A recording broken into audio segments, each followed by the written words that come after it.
Malcolm got the spares all screwed up, but it is definitely one of these.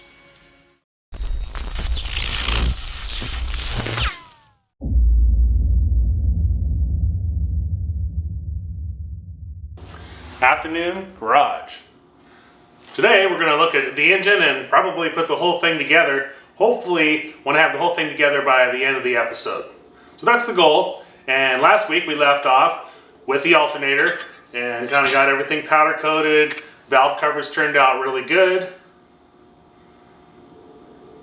I think where I'm going to start today is with the fan, and then kind of move on to the clutch, and then, you know, kind of maybe do the exhaust underneath, then flip the whole thing over. Probably have to tackle that intake manifold. I'm not going to make a whole video on that kind of thing, but you know, it is kind of complicated. There's a lot of plating involved. There's going to be some powder coating, some painting, so kind of all three finishes on the intake portion. And that's going to be a lot to cover in this episode, so let's get started. Next to go on is the alternator. So you can see I bought a brand new one, and then, or it's a refurb of some kind. And you can see that silver turned out great. And I'm going to use the Redline alternator shroud strap, whatever you want to call it. I plated these. My plating turned out pretty good, and I did buy some more shims, so hopefully this thing will all go together. Oh yeah, these get loose, so want to address that. But shoot, I'm ready to put this motor together.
Alright, it's time to put in the clutch. So, talk a few minutes about this. So, this is what I had in there. And, you know, the clutch chattered pretty bad. Oh yeah, that's a chattery clutch. I want to go ahead and replace it. And, you know, you can see that the clutch disc itself isn't really worn out that bad. Pressure plate, you know, it's really heavy. It does have the ring gear installed on the pressure plate, which is kind of weird. It's not on the flywheel, but that's okay. We can pop that off from here. And then this was kind of a little bit warped. The flywheel was warped, so I had that resurfaced. This is what I purchased here. So this is a Sachs kit. This is a Sachs Performance clutch. Now the pressure plate's a little bit lighter.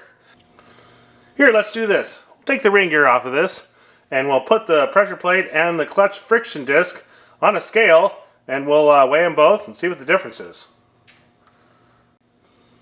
Alright, first we'll weigh the old one with the throwout bearing.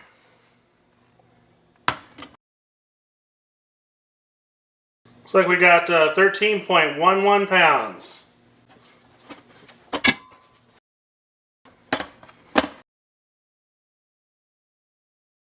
£10.46 with the throwout bearing.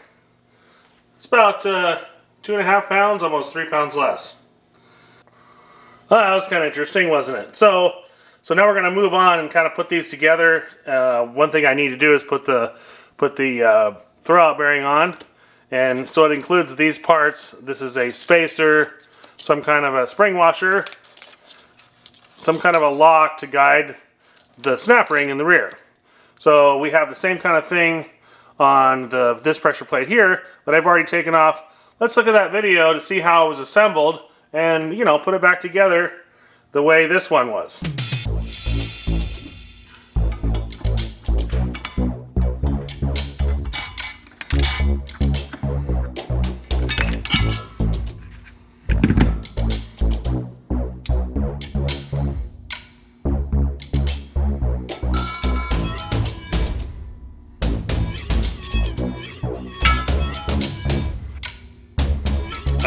think this is right. Alright, well you can see in that video, there's supposed to be some kind of a shield here for the bearing, and it's completely gone. In fact, I found it in the bottom of the transmission bell housing. So how it ended up there, I don't know.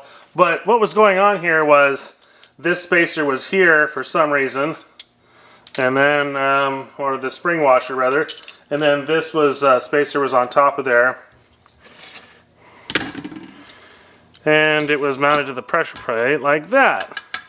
You know, where it can move around and that kind of thing.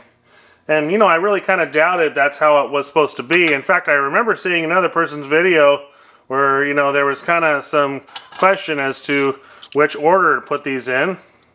So, I guess the best thing to do is go back and get an actual diagram. I'm not going to rely on anybody on the internet, but I'm going to get the actual diagram and see exactly how this is supposed to be assembled. Look at that and, well, make this one look like the diagram, because I just don't think this is correct. Alright, there's the diagram up there. You can see, you know, this thing is supposed to be assembled with the spacer first and the spring washer, not like that, face down, but like that, pointed towards the pressure plate. So it'll be like this. I guess maybe that'll keep the thing from floating around in there. But, yeah, this thing was assembled incorrectly. I'm not quite sure why, but nevertheless, we're going to make this piece look like the drawing and just assume that, well, this one was installed incorrectly, just like everything else on this car. Well, Malcolm got the alignment tools mixed up. Malcolm got the spares all screwed up, but it is definitely one of these. But it's definitely one of these. Well, I found out what alignment tool to use. Clutch fits pretty well. I have some ceramic coating to do. Let's move on to the exhaust.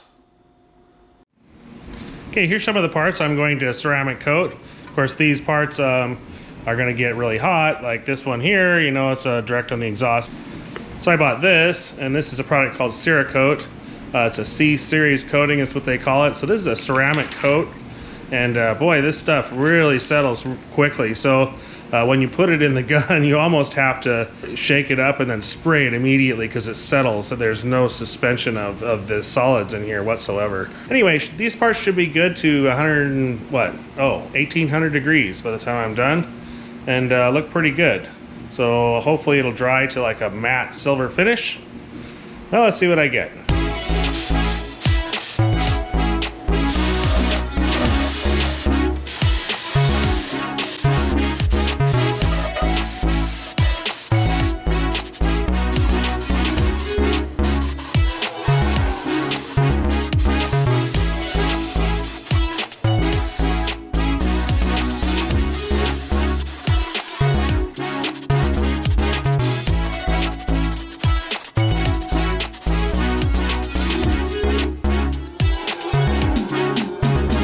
Alright, you can see I got a lot of my new bolts and fasteners there. So now it's time to work on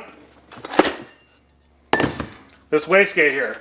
What I did was, if you remember in a previous video, I had one hell of a time getting this wastegate off the exhaust. Well, you can see it finally came off, and this pipe I've already shortened, put it on with the new copper hardware, and I guess you're not supposed to use washers on any of these parts, but I'm going to use washers here, maybe not on the heat exchangers. Well, now I got to rebuild this thing. So what happened is I pulled this wastegate apart, and I was able to put a decent finish on this. I think what I'm going to do, this isn't painted or anything like that. It's just kind of wire wheeled up. So I think what I'm going to do is I'm going to probably put some shark hide on it, protect it just the way it is. I don't think this itself really isn't going to get too hot. So I'm just going to kind of leave this exactly like it is. And but when I opened it up, I found a 7-pound spring, and boy, look at this state of this. Well, this rubber here is just really kind of deteriorated and falling apart. So this is the diaphragm that actually pushes up against the spring and allows the boost to bleed off. So luckily, you know, these used to be a throwaway part back in the day, And now somebody's actually made replacement silicone insert for this thing, and it is, I think, totally silicone, so it's heat resistant. Get the diaphragm installed, get it all buttoned up, and then test it before I put it back in.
Okay, I got everything bolted up.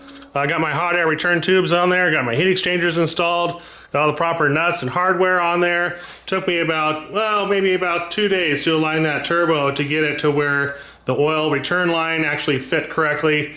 Not quite sure what went on there. I kind of thinking that these heat exchangers, this one was just a little bit different in the rear flange air, and it was kind of tweaking out the exhaust, and man, that was a drag. So trying to figure out how it was supposed to be, of course, was the most difficult part. But overall, looks pretty good. So I think what I'm ready to do is I'm ready to go around to the top side. I'm going to flip it over, and hopefully everything will align, like, you know, the turbo inlet and that kind of thing. There's a little bit of play, a little bit of room there, but I think everything will probably bolt on in the top. Let's go look at that intake manifold and see what it takes to disassemble that and get it all plated and painted so we can put it on here, get this thing running.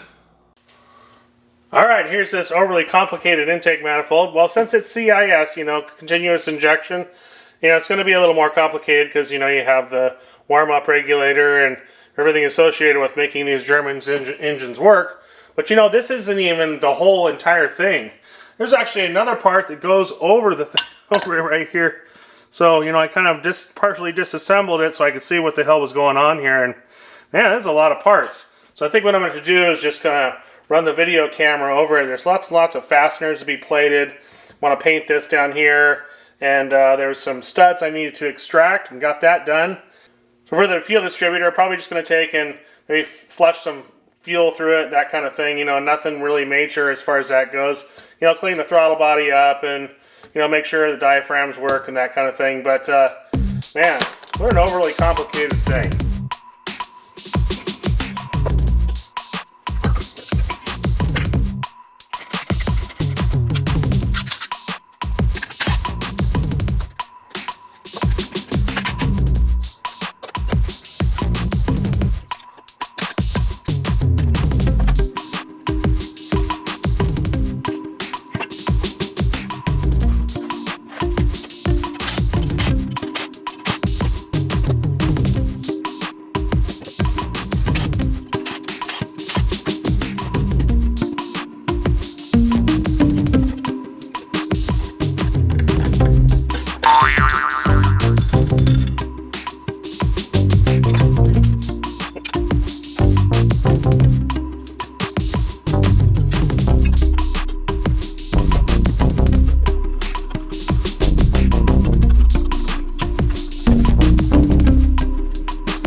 You know, I was gonna paint these, and most people, they either paint or powder coat them, and you know, I've kind of decided that I wanted to powder coat them because I like the valve, how the valve covers turned out. So I think I'll powder coat these. One thing I almost forgot to do was there's a little piston that goes in here, and I almost didn't tape that off. So if I hadn't have done that, what would happen is, you know, you get powder down inside that where that piston operates, and that wouldn't be any good.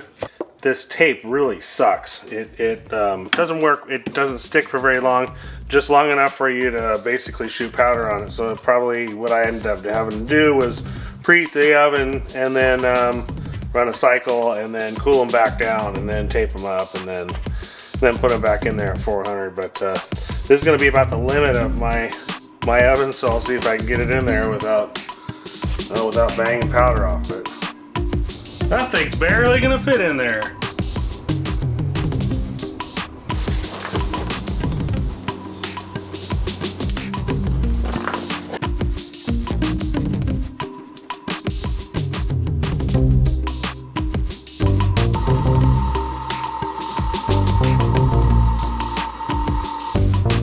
All right, it's in there, and it's slowly starting to flow out a little bit.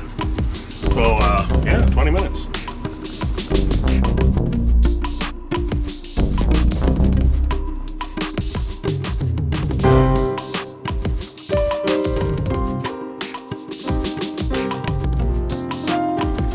And this one's starting to flow out. Give this one about 20 minutes. Looks pretty good. 20 minutes later.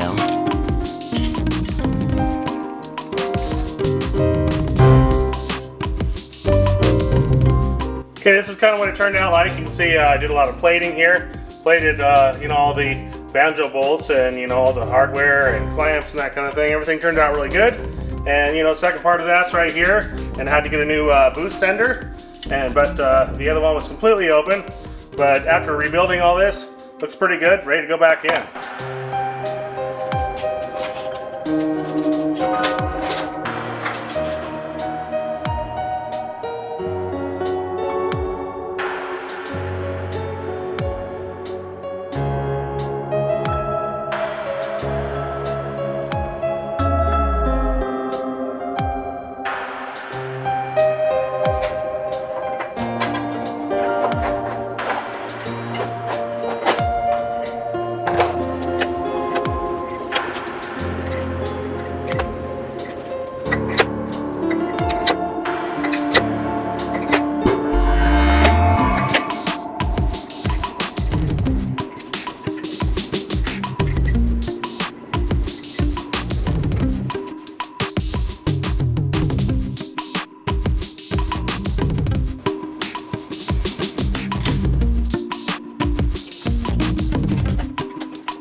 This thing's coming along really nicely. Got the clutch in, got the intake manifold on, all the exhaust in. Starting to put the fuel lines on. Thank God they're hard lines.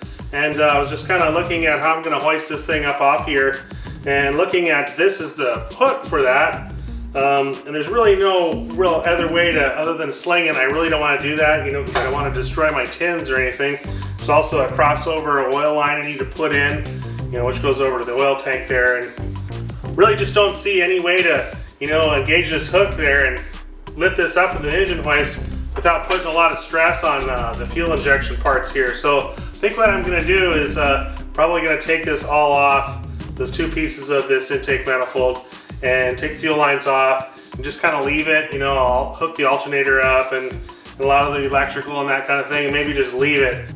After all this time and energy I put into this engine, definitely don't want to be twisting this thing sideways and breaking something off. Boy, what a difference it makes. And you know, my plating turned out really well. The powder coating on the intake manifold looks great. I really don't think you're going to be able to see much of this by the time I get the intercooler put on top of this. Well, everything's going to basically just kind of disappear.